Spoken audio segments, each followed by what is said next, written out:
guys, Mike, MBell556 here. Today's video is the second installment of a series we call AR-15 Clinics. This video is entitled Diagnosis and Treatment of Gas Problems in the AR-15.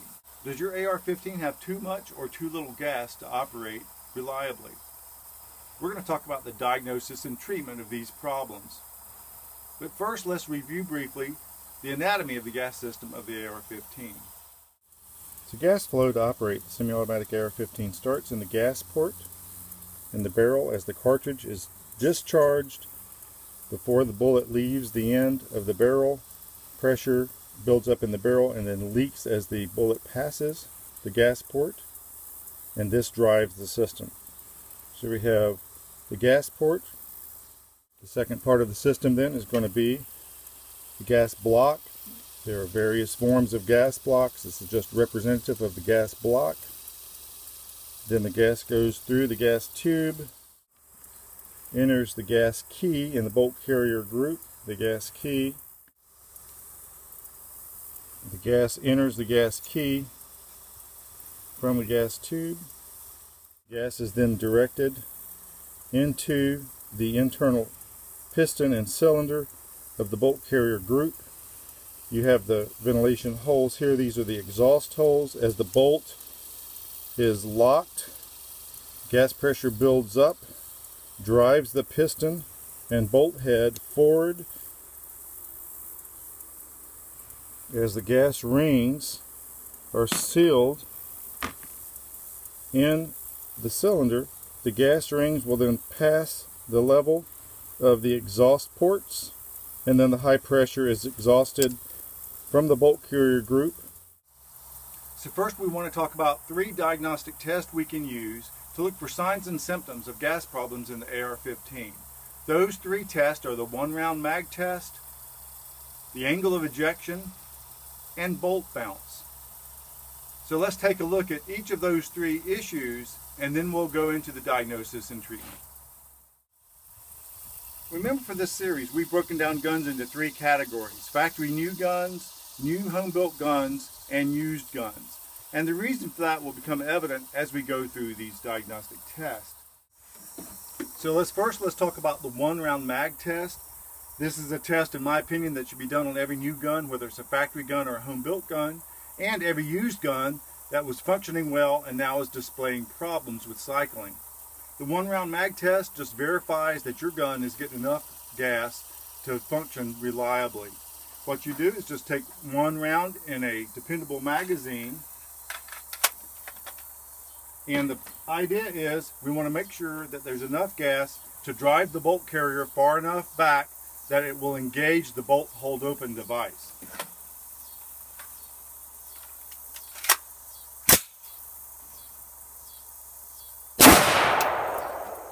Okay, so you check, the bolt's been held back correctly.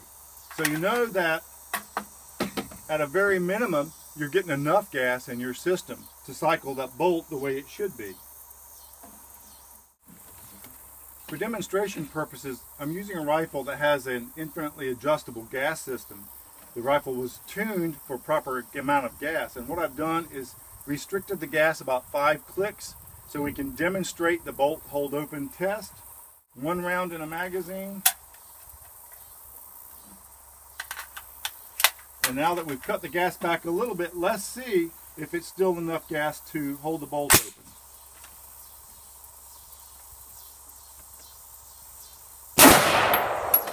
Okay, still enough gas.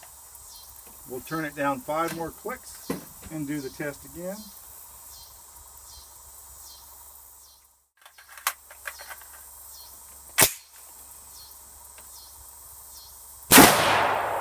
Okay, and we had a failure. The bolt did not hold open.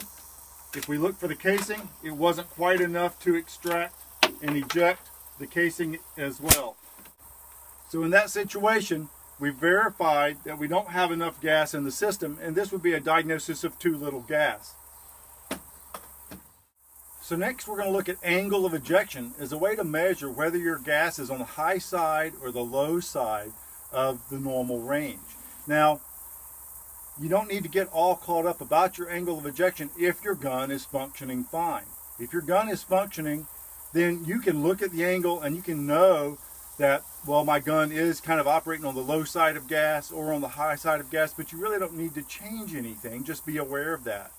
But what we're looking at is a gun that's not functioning reliably. And in that situation, look at the angle of ejection, and then you'll know if the gas is on the low side or the high side. Now, to demonstrate that, I've marked this table. It's not exactly precise, but basically you have a right angle, 1, 2, 3, 4, 5, and 6 o'clock.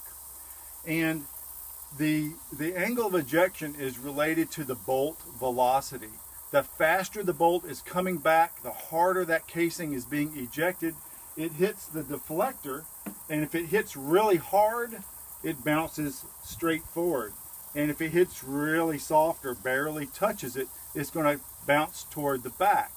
And so you can use this angle of ejection to determine that bolt velocity. So let's just demonstrate that. I've got 4 different guns. Now all these guns are functioning properly, and you'll see what I'm talking about with the range of the angle of ejection being different. So we'll go from a gun that's kind of higher pressured to our test gun, which we've kind of tuned down to the minimum amount of gas that it needs to be reliable, and you can see what I'm talking about.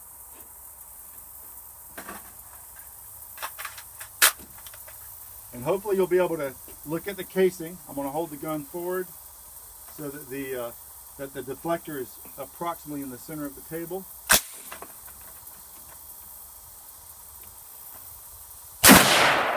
And you see that it was just about at 1 o'clock.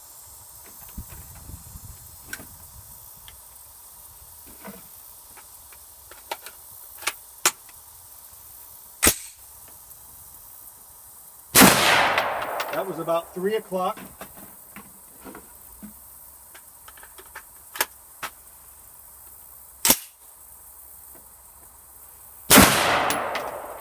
About 4 or 4:30.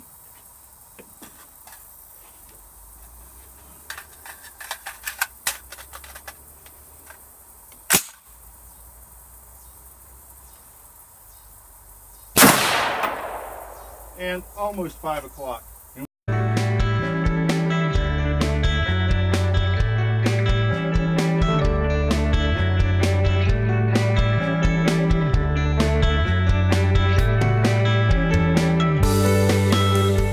So the third diagnostic sign in an AR-15 when it comes to gas pressure is a phenomenon called bolt bounce. Now, as the bolt carrier group cycles and then it comes forward back into battery, when the bolt is twisted and locked into position, if the velocity of the bolt is too fast going forward, it will literally bounce back. And as it bounces back, the bolt will actually unlock. And that will prevent the hammer from being able to adequately strike the firing pin. It'll block the firing pin. So we'll talk more about bolt bounce in future videos when we look at failures to fire, but it's very difficult without a high-speed camera to actually document bolt bounce. But you can look at that, you can Google that, and you can see bolt bounce in action. Now, bolt bounce in a semi-automatic firearm generally isn't an issue because it takes you too long to pull the trigger for the next shot, and the bolt has been pushed back into battery by the spring.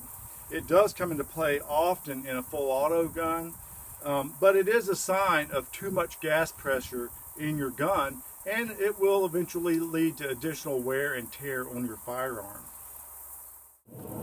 So we see from these diagnostic tests that you can have signs and symptoms of the gas pressure either being too high or the gas pressure being too low. So first, let's address low gas pressure. Now, if you have signs and symptoms of the pressure being too low, keep in mind that that can be from the gas pressure itself being too low, or it can be from increased resistance to cycling. So you have to rule out both of those causes.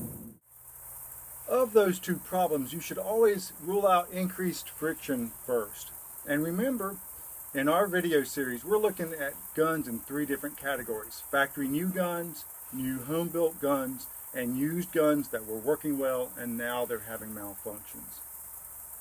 So when we rule out too much friction, the cause that's common is different depending on which of these areas that gun falls into. In a factory new gun, if it's experiencing symptoms of being undergassed, the most common increased friction cause is either grease or preservative that's been placed on that gun in the factory. It's been stored, and now you've taken the gun out to test fire it, and it doesn't seem to be functioning reliably. When you look at the diagnostic test we've talked about, where the case is ejecting, it appears that there's very low gas. You do the 1-round mag test, and it fails the test. So the most likely cause is that the gun just hasn't been properly cleaned. Now in a factory gun, if you've cleaned the gun and lubricated it properly and it still appears to be undergassed, then it's reasonable to take the gun apart and look for unusual wear. Now, if it's a home-built new gun, then you're looking for signs of increased friction or increased resistance to the cycling, and the story is totally different. We're assuming that the gun has been cleaned and lubricated properly. In that situation, one common problem that you need to double check is the action spring. Remember, we talked about in our first video action springs. The carbine action spring has 37 coils, and then the rifle action spring has 43 coils. So make sure you put the proper action spring in the gun. If you have a rifle length action spring in a carbine, then it's not going to cycle at all. And so first check that. If you have the correct action spring and it still appears that the gun is undergassed, then another area to check is just make sure that you've used the lightest buffer possible, a carbine weight buffer versus a H2 or H3 buffer. So if you've used the proper spring and you have the lightest buffer possible, then you can pretty much be assured that it's not going to be an increase of resistance causing the undergassed symptoms. A used gun, it's been working well, now it's not working. The far and away the most likely cause for increased resistance is just going to be a dirty gun. And make sure you have properly, completely disassembled, cleaned, and lubricated the gun. Almost every other aspect of the gas system in a used gun is going to lead to increased gas. So you'll have a gun that appears to be overgassed in a used gun from springs that wear, or from the gas port in the barrel that's enlarging as it erodes with use. So now let's talk about guns that have signs and symptoms of too little gas. We've ruled out that there's too much friction or resistance to the cycling of the gun. Now we need to break down the gun into 3 categories that we talked about before. Factory new guns, new home built, and a used gun. Now in a factory new gun, it really shouldn't happen. You shouldn't see an undergassed gun. The gun should be test fired at the factory before it's packed and shipped. So if you have a factory new gun, you need to make sure that it's cleaned and lubricated properly. And if so, do the 1-round mag test. If that gun fails the 1-round mag test, then it really should just be sent back to the factory and let them deal with the problem. Now in a new home-built gun that's acting like it's undergassed, we're assuming that it's properly cleaned and lubricated, that the correct action spring has been used, and that you've gone down to the lightest buffer possible, the carbine buffer, and it's still acting like it's undergassed. Now far and away the most common problem in a home-built gun is alignment or loosening of the gas block. So during firing, there's actually a tattoo placed on the barrel over the opening and the gas block.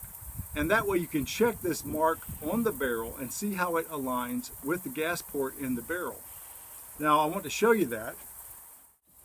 So if you have a gun that you've put together and it's acting undergassed, and you've checked the gas block appears to be tight on the barrel. So what I'm talking about with the tattoo, you have the gas port on the barrel. So this drawing just kind of represents this. So you have the barrel and the gas port. When the opening for the gas in gas blocks is invariably considerably larger than the gas port itself, and that allows for a little wiggle room and not being exactly precise in placement. But as the gun is fired, it will actually make a little tattoo mark, and so you can see where the opening of the gas port is. And for example, if you see something, if you take the glass block, it's nice and tight, but it appears that maybe on second inspection it could be a little bit canted. Then when you take the gas block off, loosen it up, you'll see the mark where the opening is. And if you see a mark that looks like this, where it's partially blocking the gas port of the barrel, as opposed to a tattoo that might look like this, where the gas port is completely encompassed in the opening of the gas block. So here you should be fine, but here you can be cutting off some of your gas by improper placement of the gas block. So certainly in a home-built gun, you have to look at the gas block either loose or malaligned as a primary problem when you've assembled the gun yourself. Now, a second problem you have to rule out is make sure that you used the correct gas tube. This is a carbine length gas tube. You can actually put a carbine length gas tube in a mid-length gas system, and you may not catch that right off the bat. So double check the gas tube, make sure the gas tube is correct as well. Then you want to look at the gas key. Make sure it's been staked, make sure that it's nice and tight. If this is loose, you'll have gas leaking here and the gun will experience undergassed problems. And then another area to inspect and check is make sure that your bolt has gas rings. Now, there's some controversy about whether you need to stagger the openings in the gas rings. I think that probably that's not nearly as important as some people think it is, but certainly you got to make sure that the gas rings are there, or otherwise you will not get that proper seal and the gun will be undergassed. Now, you should only consider the gas port of the barrel being undersized if you've ruled out all of these other problems. That should be the very last thing that you address. Changing the size of the gas port in the barrel should only be performed by a highly skilled and competent gunsmith. Do not undertake that project yourself unless you fit that category. So the third category of guns is the used gun. And if you have a used gun, we're going to assume that it is properly cleaned and lubricated. So now it's acting undergassed, and we know it's not from resistance. Springs and the gas port should not be an issue in a used gun. As a gun is used, springs become weaker, therefore resistance is weaker. The gas port erodes and becomes larger, therefore the gas pressure being delivered to the system is actually higher. So an undergassed used gun that's cleaned and properly lubricated usually implies that you're losing gas somewhere, and we need to check that. So the three areas that we need to inspect with an undergassed used gun: the gas block, the gas key, and the gas rings. Those are the three areas that can cause problems with undergassing in a well-used gun. Now, the gas block alignment should be fine unless it's loose. So check and make sure the gas block hasn't come loose. As far as gas leaks around the gas block, inspect the gas block where it contacts the barrel. Now, there's always a little bit of discoloration in this area, but if you see one area that's markedly different, it looks like a lot of gas has been coming out of that area, then you might have a gas leak that's developed around the gas block and the gas port. The second area is the gas key. Now, the gas key you need to inspect, make sure it's properly staked. They can come loose, and if the gas key loosens up from the bolt carrier, you'll get gas leaking here and an undergassed gun. And then the third area to think about in a used gun are the gas rings. The gas rings can wear, and there's a test to check to make sure your gas rings aren't too worn and they need replacing.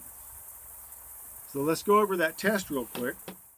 Now, the test to check the gas rings in an undergassed gun: have the bolt carrier group assembled. We're going to take the bolt head and fully extend it.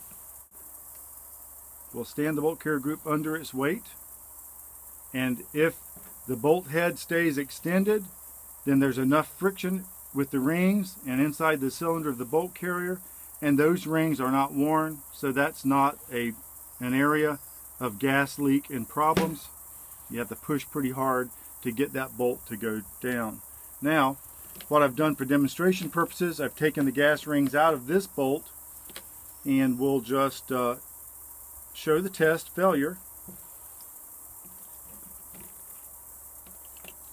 So now we'll assemble this bolt carrier group without rings.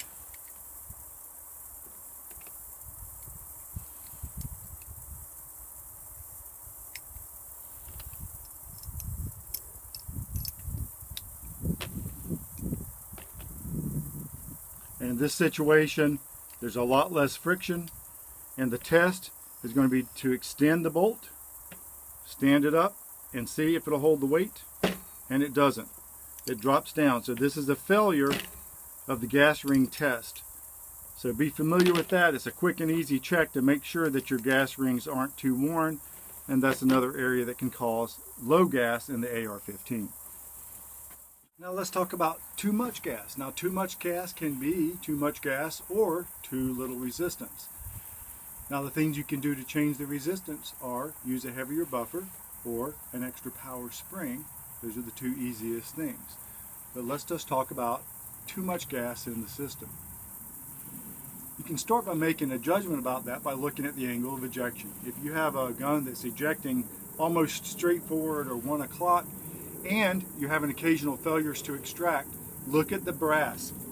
When you look at the brass, if a gun is grossly overgassed, then the gas impulse is so high that the case has pressure inside it.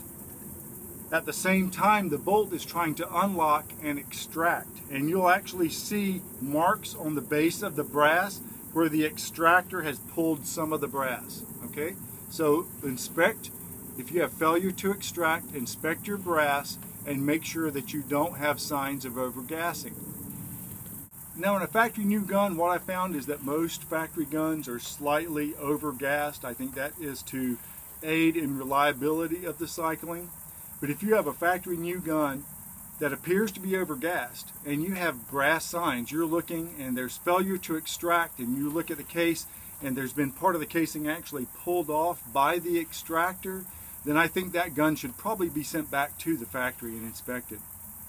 Now, if there are no overgas signs on the brass, but you have an occasional failure to extract, and it does appear that the gun is overgassed in the ejection, and it feels a little harsh and you want to soften that up, there's certainly nothing wrong with using a higher buffer weight or an overpowered spring, and see if that does change the gun to shoot more reliably or to shoot softer. And you'll be able to see the angle of ejection change when you change those factors. Now in a new home-built gun, you can assume that the gas port is correct. We'll leave that to the very end. But if the gas port is correct and it appears to be overgassed, you would do the same diagnostics and the same therapeutics that you would with a factory gun. Look at the brass, make sure that it doesn't look grossly overgassed. If it's grossly overgassed, then you might want to consider a different barrel with a different gas port. If it's not grossly overgassed, in other words, if there's not claw marks just pulling through that brass, then you can consider increasing the resistance by the buffer weight or the action spring. Now in a home-built gun, another excellent alternative if the barrel appears to be overgassed is to use an adjustable gas block, and there are many out there on the market to choose from. Now in a used gun, there are two areas of concern. One is worn and weakened springs, and the other is erosion of the gas port so that it's enlarged and actually delivering too much gas into the system.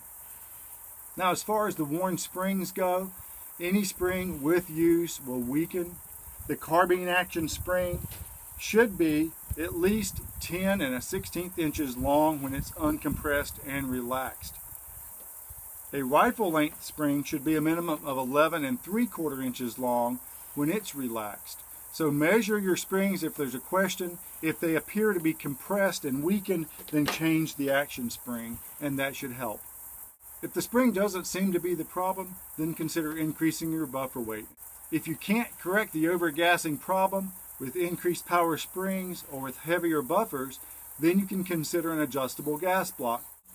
Thanks for watching AR-15 Clinics, diagnosis and treatment of gas problems in the AR-15. I hope you found the information useful.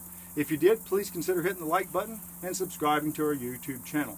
If you have any questions or comments, please post those and I'll try to respond to those in a timely fashion. Thanks for watching, and stay tuned for part 3 of AR-15 Clinics.